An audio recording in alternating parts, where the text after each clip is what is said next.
Daiba is an extremely intriguing character. The former wizard general of Emperor Ganishka was the mastermind behind the creation of his demonic beasts and the man-made Behelit. We made a special video on that if you want to learn more about it. For a long time, he worked alongside the Kushan ruler with a personal agenda of establishing a magical kingdom, and as long as they had no one powerful to stop their onslaught in the physical domain, they were in the clear to do whatever they pleased. But when Griffith re-entered the physical domain, the dream died alongside Daiba's patron. In the aftermath of the Great Roar, he hid out in Falconia looking for a chance to escape, and once he got it, he ran straight back home. Right now, he's one of the top magic users that the good guys have on their side, as he serves Silat as his primary advisor. But there's a possibility that all of his help is just a ruse to fulfill his own dreams, and that somewhere down the line, he could possibly end up betraying Guts and Silat. In this video, we're going to take a look at all the reasons why that might happen, and the possibility of it happening as well, so be sure to stick around until the very end.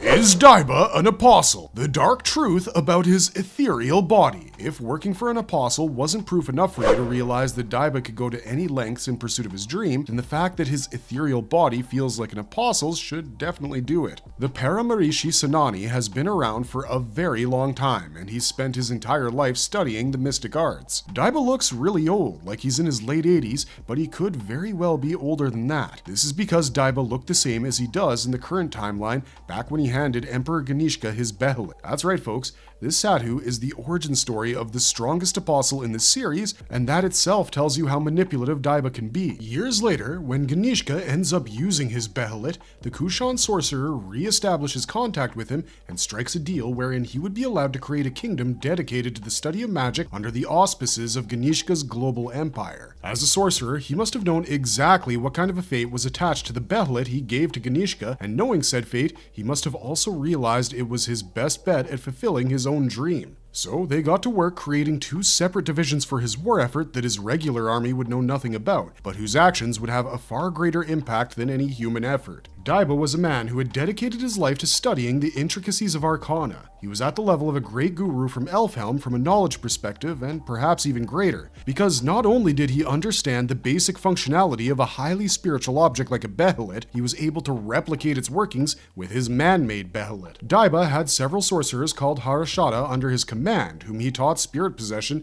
so they could maneuver the Daka and Pishacha precisely how he wanted them. He was able to subdue the Kundalini, a sea spirit whose power was at the level of a minor god from a polytheistic standpoint with disgusting ease. And he even managed to survive a battle against Berserker Guts and Serpico. All of these things should tell you just how experienced Daiba is with the use of magic and the manipulation of Ode. But the interesting thing about him is that his energy signature is closer to a demon's than a human's. Usually, Guts can tell a magic user from an evil creature because they invoke different reactions in his brand. Beings like Skull Knight and Flora, who have immense magical energies, make his brand itch, but there's no bleeding or pain. Daiba, on the other hand, made Guts immediately think of the God Hand because unlike Skull Knight and Flora, he drew his powers from the Well of Evil. Skull Knight and Flora possess magical energy signatures that are similar to the life force of elves. We learn this in chapter 142 when Puck wonders why Skull Knight feels like an elf to him. This is likely because they've both extended their lives with the power of the Spirit Tree, which itself is a representation of positive magic in the world of Berserk. If that assumption is correct,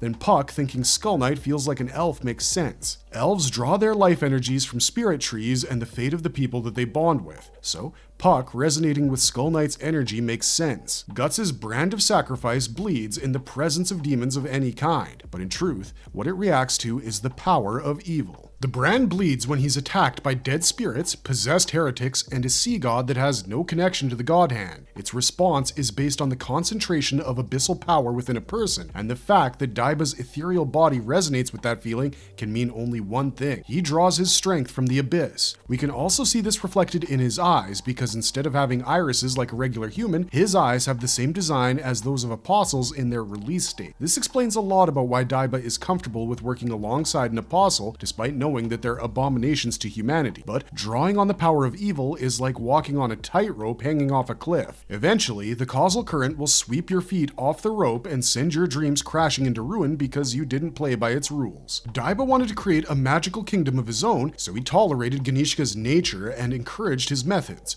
But when the Dread Emperor broke down and decided to abuse his masterpiece, he panicked. Daiba did not know what kind of a reaction a genuine reincarnate casting himself into the man-made Behelit would have, and when Ganishka emerged as Shiva, he was truly terrified. Daiba took just one look at his Shiva form and dreaded that hell itself was spilling over into the world, and little did he know just how on the money he was. The Dread Emperor's Shiva form ended up becoming the doorway that let the abyss loose in the physical world and merged it with the astral, triggering a global interstice. The Wizard General had clearly bitten off more than he could chew with all his plotting alongside Ganishka, so he vanishes from the story after his demise and resurfaces in the most unexpected of places, behind enemy lines. Why did Daiba side against Griffith after the Great Roar? Daiba resurfaces as a refugee in the city of Falconia in chapter 344, disguised as a stable master for Luca's inn. Quick side note, it's great to see that Luca still has her can-do attitude, even after the world goes bonkers thanks to the Great Roar, and we hope to see her again soon. The Wizard General is blending in pretty well as a low-key stable master because Luca gives him space for his Garuda, and in return, he makes her life easier with the animals. Daiba's new enemies are a gang of kids, but so long as he isn't discovered, he's in a decent position for a guy who's stuck. Don't get it twisted, he might have a cozy job out of sight of the Falcon and his war demons, but it wasn't likely to remain that way for too long. Daiba knew he needed an exit strategy because as a remnant of Ganishka's forces, he knew the truth about the Apostles and Griffith himself, and he would be a risk to the Falcon's public and private image. They would hunt him down and kill him just for knowing things about the astral world, so he needed to leave and quick. Luckily for him, his meal ticket presented itself to him in the form of Rickard, Erica, and the Bakiraka prince, Silat. Unlike Daiba, who was stuck in Falconia thanks to his status and a bum knee, Silat entered the city of his own volition. He wanted to ascertain just what kind of world this Falcon of Light was going to build, and when he saw Rickard slap him and then get attacked by a war demon for it, he knew it wouldn't be one with a place for people that disagreed with him. So he made up his mind then and there to oppose this Falcon of Light, and he wanted to take Rickard with him. Daiba overheard these plans and decided this would be the best opportunity for him to leave as well, plus he owed Erica a favor. The little girl was the only child that didn't bother him and actually helped him with his tasks during his stay in Falconia. She even gifted him a knee brace Rickard had fashioned so he could walk properly again. He repaid her kindness by saving her from Rakshas's clutches and then giving everyone a ride out of Falconia on his Garudas. Based on everything that was discussed and the context clues of that whole prison break style mini-arc, we assumed that Daiba would go on to side with Silat and come up with a solution to their Falcon problems. That assumption was proven correct in chapter 374 when he pulled up with Silat and all his Tapasa to save Guts and his crew from the high seas. As of this moment, he's still working with the young master to create a team powerful enough to go to war with the Falcon of Light, because that's what the Kushan have decided to do. Silat tells Roderick at the end of chapter 376 that his reason for going to war with Griffith wasn't as simple as conquest. He had once told a fellow Kushan that defected to the Falcon's side that he would see this new world his new leader wanted to build with his own eyes and then make his decision about his allegiances. Silat saw that Griffith had the power to fundamentally change the world. He could rid it of all its ills and turn it into a true paradise if he wanted to. Instead, all he did was expand the borders of his city so he could claim more territory for his people. In the end, he was no better than Ganishka before him, and to Silat, such selfishness was unforgivable. Besides, he'd also figured out that Griffith feared that which lay outside the realm of his reason, aka the realm of demons. He went after Flora and Elfhelm because those places could have exposed his true demonic nature and actually taken a meaningful stand against his power. In other words, he was scared of what they would do to his reputation, and that was what his path to kingship was riding on. Daiba seems to agree with his plans for the most part, but any character whose catchphrase is a goofily sinister laugh has to have ulterior motives. And some of the subtleties of his interactions with Silat suggest that he might not be as cooperative as he's making himself out to be.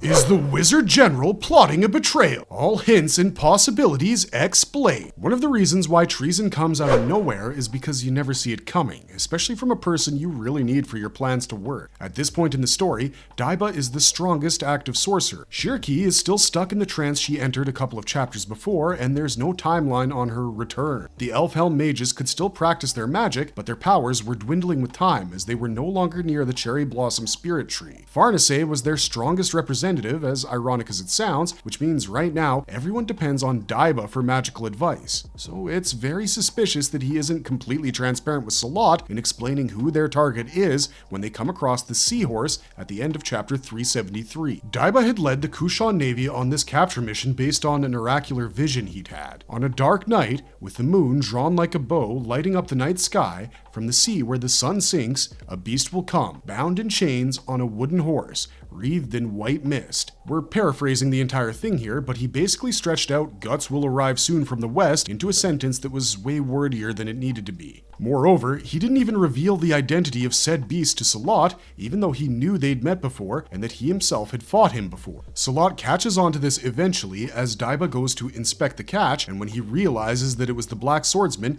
he commends the High Sorcerer for his cleverness. He had mobilized a large portion of the navy in anticipation of the Berserker armor, but it seems Silat didn't fully trust Daiba because the old man mockingly says that he took precautions despite being a simple fortune teller. He tells the young master that he'll see him back at the capital, and the Bakiraka prince thinks to himself that Daiba is a man of unknown depths. He was rotten to the core, and he used to be Ganishka's lieutenant, a man who helped the Falcon unleash hell on Earth. He had just hidden the identity of the beast they were hunting, which would have put the Kushan Empire at great risk had he been conscious. And now, he had just what he needed to start rebuilding towards his dream, disciples who knew how to use magic. In chapter 376, Daiba brings Rickard and Silat to the chambers of their guests from Elfhelm to show them the situation with Shirki. She had astral projected her ethereal body out of her physical one back on the seahorse. The sun had risen a long time ago and she still hadn't returned. Silat was interested in her to the extent that she could rein in guts when he went berserk, but Daiba was truly impressed with Shirki's skill. He couldn't fathom how this young girl could project her ethereal body, and when he considered the number of Elfhelm mages that were now gathered around him, he wondered what their collective martial ability would look like. Daiba asks Silat to give these mages over to his care so he can put their knowledge of the dark arts to good use, which makes them wonder what he'll do with them, and that's the last we see of them. With their powers and his authority, Daiba could finally establish the magical kingdom of his dreams. The fact that he didn't tell Silat who his vision applied to means he's holding things back from him. Perhaps the reason he wants to harness the Elfhelm mage's martial abilities is for his own dream, and not the defense of Kushan territory. He could kidnap them and fly away with them on his Garudas, thus betraying Silat and co. If Daiba truly only wanted to be left alone in peace with his studies, he had a better shot of doing it under Griffith than Silat, because the latter would always be a target for the Falcon. If he agreed to not get in the way of his dream, Daiba could be allowed to live out his own, and all it would take was him giving up his allies to Griffith's control. But is he actually going to do that? Seems unlikely. That same chapter we just mentioned also had him appealing to Salat's human side and getting him to explain to Roderick and the rest what the F was really going on. Daiba said they should know their war plans just by virtue of being part of the same fate where they must dance to the beat of demons, and this is surprisingly selfless for him to say. Yet it's also not a shocker because he's softened since he received kindness from Erika, and considering his loyalty to Ganishka and the fact that he was killed by Griffith, we doubt he'd ever actually side with the Falcon. While he might have started off their relationship as a means to an end, Daiba came to truly appreciate and respect Ganishka as a leader and a ruler. He was willing to cross lines no one else wanted to even look at in the pursuit of his purpose, and that's the kind of attitude Daiba had towards his magical studies. Over the years, he came to see Ganishka as an important part of his life, and when Griffith killed him, no doubt the thought of revenge must have crossed Daiba's mind. It makes more sense for him to be working against Griffith for that reason than seeking out a temp arrangement where he gets what he wants by betraying his own countrymen. Daiba can fulfill his dream after Griffith is defeated by going over to Elfhelm and taking over as its greatest great guru. His knowledge base certainly makes him qualified for that position. Yes, it's true he's being suspiciously coy and standoffish with Silat, but that can be chalked up to a generation gap. He's also brought him some of the most valuable allies he could have in the upcoming war against Falconia, so let's not forget about that. But the reason we have this creeping doubt in our mind about Daiba is because of A, his shady past, B, Silat's distrust, and C, the fact that in its 30-plus year runtime, Berserk has never had a major plot-breaking betrayal. Now, some of you are probably already typing up angry comments about that one, but we can explain. Most of you will probably bring up Griffith's violation of Casca as the ultimate Berserk betrayal, but that was telegraphed before it happened in chapter 71. Others will bring up Gambino paying Donovan to violate Guts and then acting coy about it, but Gambino's true feelings for the kid had been made evident a long time before that, so when he denied it to his face, we saw right through it. There hasn't been a single surprise betrayal that upends the fabric of the story in a way that there's no coming back from, and if there's anyone suited to do such a thing, it's Daiba. We've told you guys how we think that might play out if it does happen, so now all that remains is praying that it doesn't, and to keep the Paramarishi Senani happy, we'll be including Durga and Vayu in our prayers day and night. Marvelous verdict! They say sometimes you have to fight fire with fire, so it's likely that with Daiba on his side, Guts will be able to fight evil with evil, because you can bet your candy butt that things like Wicker Man would be the least problematic of things in his war armory, and the question of how far is too far could be a deal breaker for many of his prospective allies. But having said that, that's all we've got for you guys on this one. Let us know your thoughts on whether Daiba will turn traitor in the comments down below, and don't forget to share this video with your fellow strugglers to keep yourselves warmed up for chapter 377. Until next time, don't forget, keep on struggling, strugglers.